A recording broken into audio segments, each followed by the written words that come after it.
Hello everyone, today in this video we'll fight against the atmosphere of our world around us, and today I would like to talk about very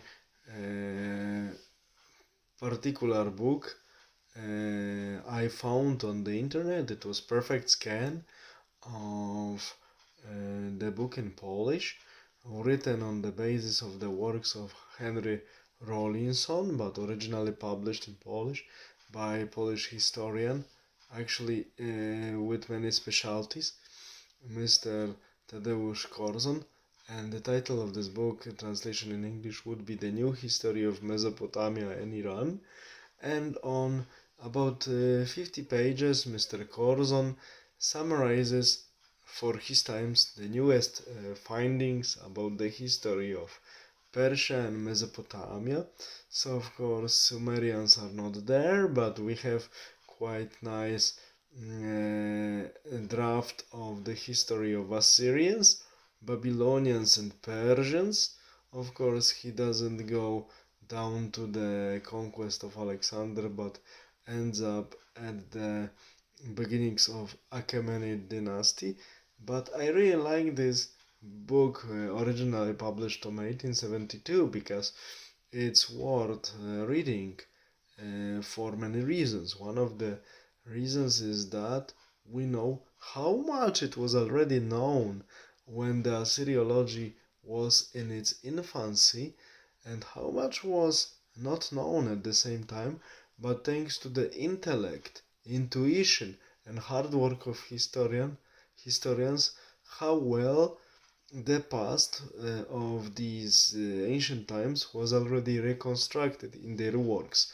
Of course, some details about times of Taharka or later myth of the Sais dynasty, 26th dynasty in Egypt. It was not so much known, so sometimes hypotheses of Mr.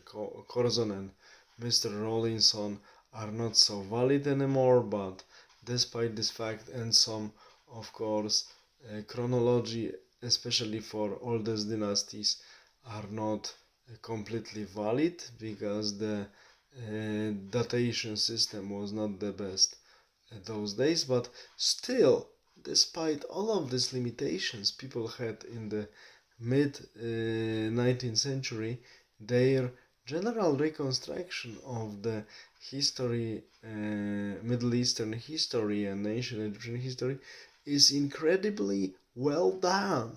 That is why we should read these old works to learn the approach to work and rational analysis of the sparse data.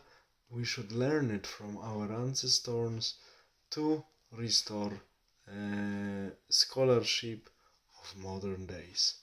That is why reading of these works is so important and so valuable, because we need to restore the skills of working with the texts and the data that are sparse with rational approach based on the scholar principles and of course scholar ethics that we are missing nowadays so much. Therefore, reading the mid-19th century works is valuable and also entertaining, and somehow teaches us how to be humble in the moments when we are about to say something about our ancestors and their scholarship they were doing with the highest possible standards we are missing today. All the best, have a nice day, bye.